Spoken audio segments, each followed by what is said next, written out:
কালকে আমাদেরকে জানানো হয় যে এই হিটু শেখের বাড়িতে, যেখানে আসলে ঘটনাটা ঘটে, মাঝখানে রুমে এই রেপিস্ট হিটু শেখ এবং তার রুম তালাবদ্ধ। দেখতে পাচ্ছেন তালা দেওয়া আছে। এটা হিটু শেখ থাকবে, এই পাশে সজীব, ওই পাশে রাতুল। কালকে বলছে যে এই চাবিটা আছে পুলিশের কাছে, কিন্তু আসলে পুলিশের কাছে না, অর্থাৎ হিটু শেখের মায়ের কাছে আছে চাবি, কিন্তু তিনি লুকিয়ে আছেন। আসসালামু আলাইকুম ওয়া রাহমাতুল্লাহি ওয়া বারাকাতুহু। সম্মানিত দর্শক, বগুড়ার ঘটনা সবার মনকে কাঁদিয়ে দিয়েছে। ৮ বছরের মাসুম বাচ্চা শিশুটিকে এক নরপিশাচ ধর্ষণ করে সেই শিশুটি আজ পৃথিবীতে নাই। সম্মানিত দর্শক, এবার সেই নরপিশাচের মা, হিটু শেখের মা পালিয়ে গিয়েছে ঘরবাড়ি রেখে। তার এলাকাবাসীর কাছ থেকে কিছু চাঞ্চল্যকর তথ্য শুনবো। সেই ঘটনার সাথে কি হিটু শেখের মা জড়িত কিনা? সম্মানিত দর্শক, আমি কথা না বাড়িয়ে সরাসরি আপনাদেরকে মূল ভিডিওতে নিয়ে যাচ্ছি। অবশ্যই সম্পূর্ণ ভিডিওটা আপনাদের দেখতে হবে মনোযোগ সহকারে। চলুন আর দেরি না করে সম্পূর্ণ কথাগুলো শুনে আসি। যখনই দেখতে পাচ্ছেন, বুঝতে পারছেন যে আমরা আসছি, ঠিক তখনই তিনি আড়াল হচ্ছেন। কেন?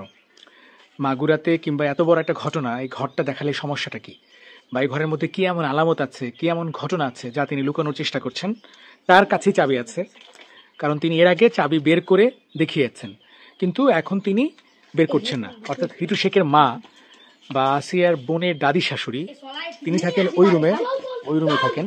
এখন এই রুমে তিনি চাবিটা দিচ্ছেন না, যে কারণে ভিতরে আমরা প্রবেশ করতে পারছি না। আমি একটু দেখাতে চাই, অনেক নাটক করতেছে উনি।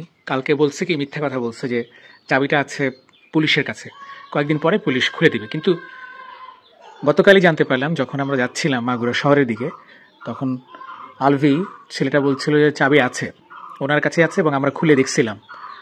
আমার খুব প্রবল দেখার ইচ্ছে, ভিতরে যে নৃশংস ঘটনা ঘটে, নির্মম ঘটনা ঘটে, পৈশাচিক ঘটনা ঘটে, সেই ঘটনার পেছনে আসলে কি আছে।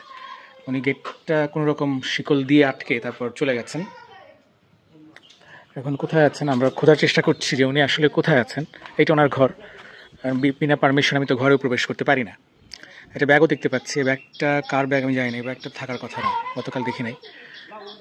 তো আমি বুঝতে পারছি না উনি কোথায় আছেন। সবগুলোই মোটামুটি শিকল দিয়ে, হয়তো অন্য কোথাও গেছেন বা যেতেই পারেন। কিন্তু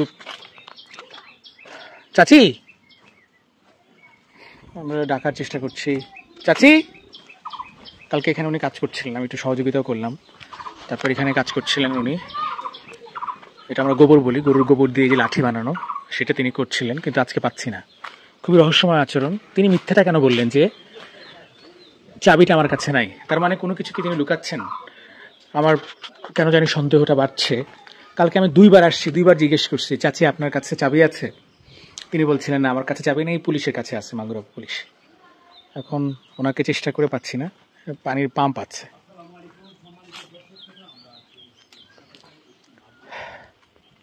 এখানে একটা বিশাল পুকুর, এই পুকুরেই আসিয়া গোসল দিত, সাঁতার কাটতো। মাগুরায় একটা ব্যাপার কি, যে প্রত্যেকটা মেয়ে শিশু একটু বড় হলেই ওরা সাইকেল চালানো শেখে। এইটা খুব পজিটিভ দিক, খুবই দারুণ দিক। আমার প্রশ্ন, ঘর কেন তালাবদ্ধ? মানে কি এমন আছে, কি এমন ঘটছে যে তালা দিতে হয়েছে? তালা দিতেই পারে, যে কেউ বাইরে যেতে পারে, তালা দিয়ে বাইরে যাবে, কিন্তু উনি লুকাচ্ছেন কেন যে না আসলে চাবিটা ভিতরে নাই, আমার কাছে নাই। কিন্তু এখানে 2-3 জন সবাই বলতেছে চাবি ওনার কাছে আছে, কারণ উনি এর আগে একজনকে খুলে দেখাইছে, একটা মেয়েকে দেখাইছে আর কি। এই পাইছো চাচিকে? না, তারে তো আমি পাইনি। পাও নাই? না। কোথায় গেছে বলতে পারো?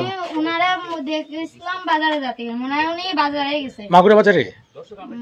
এবারে নতুন বাজারে দেখি। নতুন বাজার, মাগুরা বাজার, তাই না? আচ্ছা, যাতে পারে সে। ওকে। এই কাপড়টা পরা ছিল গতকাল।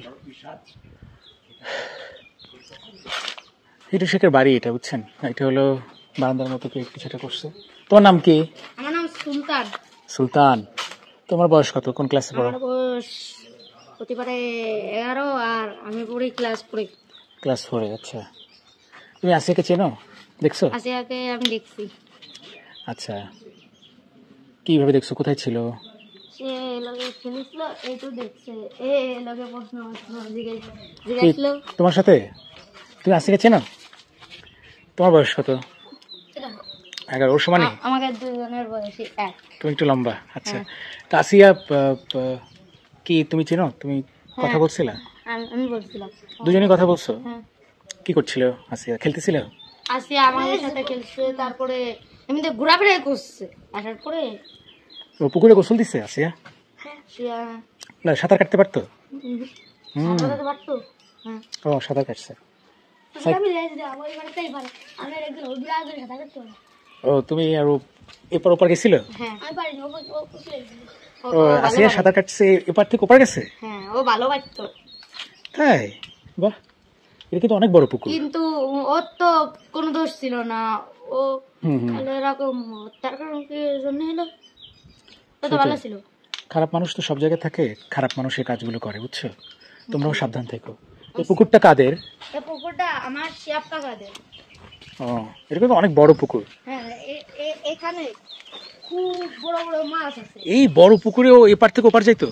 হ্যাঁ, ওরে বাবা, এখানে বড় বড় মাছ? পুকুরে বড় বড় মাছ আছে। এখানে মনে করেন মানুষ যদি ফেলাইও দেয় তাহলে মাছে খেয়ে ফেলবে। কি মাছ? শোল, টাই, ভিন্ন ভিন্ন রকমের মাছ ছিল মেলাগুলো। মেলা টাইগার আছে? হ্যাঁ, টাইগার ফিশ, তারপরে লোকেদের দেখতে কিন্তু মুখে বড় মেলা। তারপরে যে প্লেন নাকি ফিশ পায় যেন ওটাও আছে এখানে। বেশি বাতাস হয় তখন অনেক বড় পুকুর। এই পুকুরে সাঁতার কাটতো আসিয়া এবং এই পুকুরে এপার থেকে ওপার গেছে আসিয়া, এটা শুনলাম।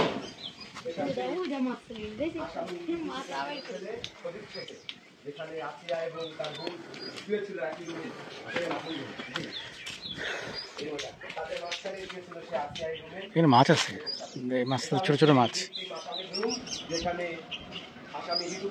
কই মাছ? দেখছেন মাছ? যে মাছ, বাহ কি সুন্দর! কি মাছ এটা? এই পুকুরে আসলে সাঁতার কাটছে আসিয়া, জানি না কি মাছ। আমরা এই যে বাড়িতে আছি, এটা হলো আসিয়ার বোনের দাদির শাশুড়ি থাকতো, কিন্তু ওনাকে পাচ্ছি না খুঁজে। চেষ্টা করছি খোঁজার জন্য, কিন্তু পাচ্ছি না। পরিবারটা ভালো ছিল, রাজমিস্ত্রি, খুব নাম করা নাকি এই রাজমিস্ত্রি ছিল এই হিটু শেখ। জঘন্য, নির্মম, নৃশংস, পাষণ্ড পশু, মানে যে কোনো পশুর চেয়েও আসলে নরপিশাচ, একদম তাই, নরখাতক। একজন বলছিল আর কি, আলভি, আমরা আশপাশ দিয়ে ঘুরছিলাম কোনো কিছু পাওয়া যায় কিনা, কোনো কিছু নাই আসলে। এটা রান্নাঘর। তোমার নাম কি বাবা? আরাফাত। আচ্ছা, তো এইগুলো আরাফাত এবং এটা হইলো ঘটনা। উনি নাই আসলে, আজকে ওনাকে দেখতে পাচ্ছি না। পারমিশন ছাড়া তো ভিতরে প্রবেশ নিষেধ। সম্মানিত দর্শক, সম্পূর্ণ ভিডিওটা দেখার জন্য অসংখ্য অসংখ্য ধন্যবাদ। ভিডিওটা কতটুকু ভালো লেগেছে অবশ্যই কমেন্ট বক্সে কমেন্ট করে জানাবেন। সবাই ভালো থাকবেন, সুস্থ থাকবেন। আসসালামু আলাইকুম।